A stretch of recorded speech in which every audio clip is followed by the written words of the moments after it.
अस्सलाम वालेकुम जी। आप सबको खदीजा के किचन में खुशामदीद। आज मैं आपको बनाना सिखा रहा हूँ नमकीन गोश्त या रोश, कोयटा की ज़ुबान में जो बलूची ज़ुबान में बोलते हैं। आज हम वो बनाएंगे।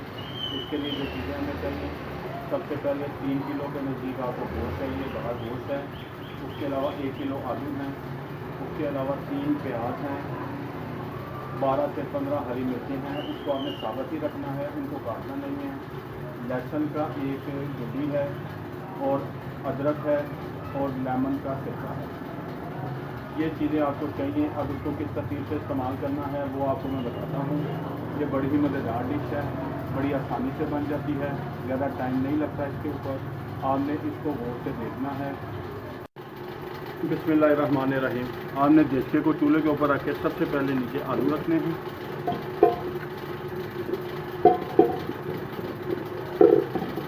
आलू आपने उनके छिलके उतार लेने हैं, साफ़ करके उनको इस हालत में करके सबसे नीचे उसकी तह लगानी है। आलू के नीचे तह लगाने के बाद हमारे पास चर्बी नहीं है। असल में अमूमन लोग चर्बी को कुछ लोग ज़्यादा पसंद भी नहीं करते। आपने चर्बी की जगह घर में मौजूद घी इस्तेमाल कर लेना है। तकरीबन 1 कप जो घी है वो आपने नीचे उसकी ऐसे तह लगा देनी है।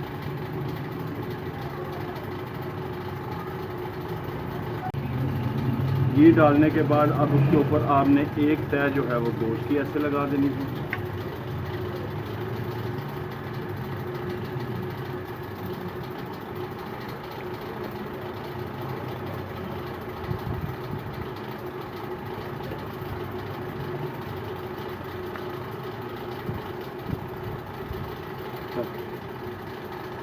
असल में आज बारिश का दिन है। हमने इसका कोशिश किया था कि ओपन एयर में बनाएं, खुले सेन में, लेकिन मक्खियाँ बहुत तंग कर रही हैं। अब ये गोश्त लगाने के बाद आपने इसके ऊपर प्याज इस हालत में काट के गोश्त के ऊपर रख देने हैं।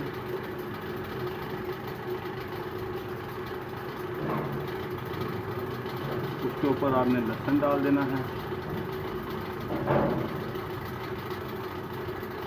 हरी मिर्ची हम एंड में डालेंगे।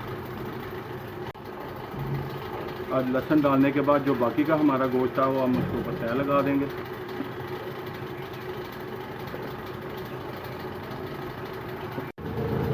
ये नमकीन गोश्त है, रोश। इसके अंदर ज़्यादा मसाले नहीं डलते। आपने चाय वाला चमचा जो है 3 नमक इसके अंदर डालने हैं।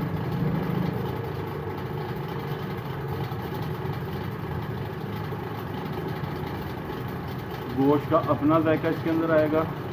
आपने ज़्यादा नमक इस्तेमाल नहीं करना। उसके अलावा काली मिर्च 1 चम्मच जो है भर के चाय वाला वो आपने इसके ऊपर डाल देना है। ये डालने के बाद अब लेमन का जो रस हमने निकाला था वो 3 खाने के चमचे आपने इसके ऊपर डाल देने हैं। सबसे आखिर में हमने इसके ऊपर जो मिर्चें साबुत हमने काटी थी वो हमने इस हालत में, इनको ज़्यादा नहीं काटना, पूरी साबुत इसकी डंडियाँ उतार के वो आपने इसके ऊपर डाल देनी है। गोश्त अपना ही पानी छोड़ेगा। असल में इसमें गोश्त का अपना ही पानी होता है, लेकिन हम इसको जायके के लिए, यखनी बनाने के लिए जो नमकीन गोश्त होगा उसके लिए हम तकरीबन 1 लीटर पानी इसमें ऐड कर देंगे।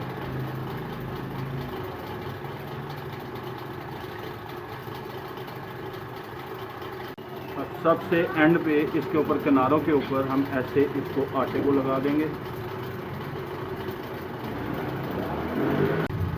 आटे को ऐसे लगाने के बाद इसके ऊपर आपने ढकना रख देना है। जो साइड पे आटा निकलेगा उसको भी ऊपर की तरफ प्रेस कर दें।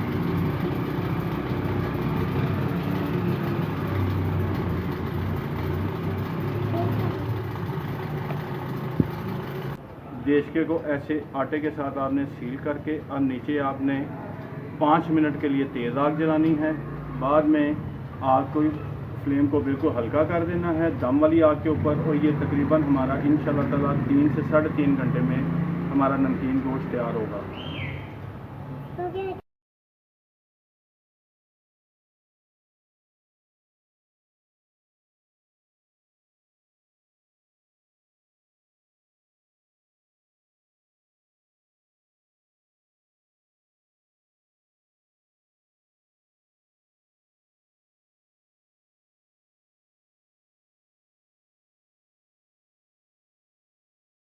बिस्मिल्लाहिर्रहमानिर्रहीम।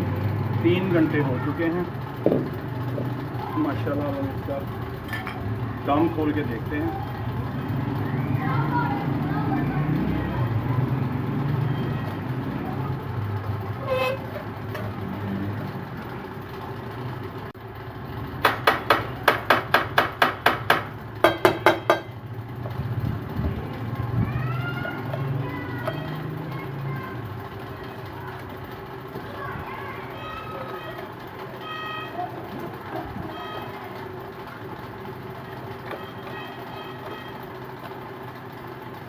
ये आटा लगाने का फ़ायदा ये है कि स्टीम अंदर ही रहेगी, स्टीम बाहर नहीं आएगी।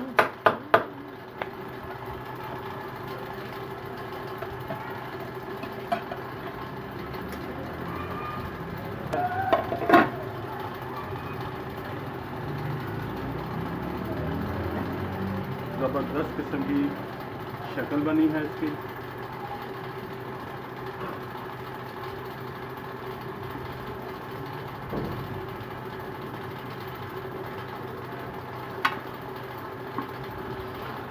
और माशाल्लाह से खुशबू भी बहुत प्यारी आ रही है।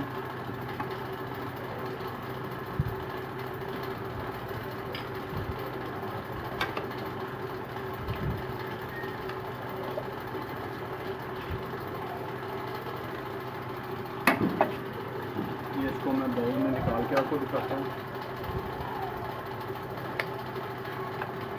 ये जी नमकीन रोश, आपको रेसिपीज़ तो बहुत सारी मिलेंगी, लेकिन ये असल जो रोश होता है नमकीन, ये वो है।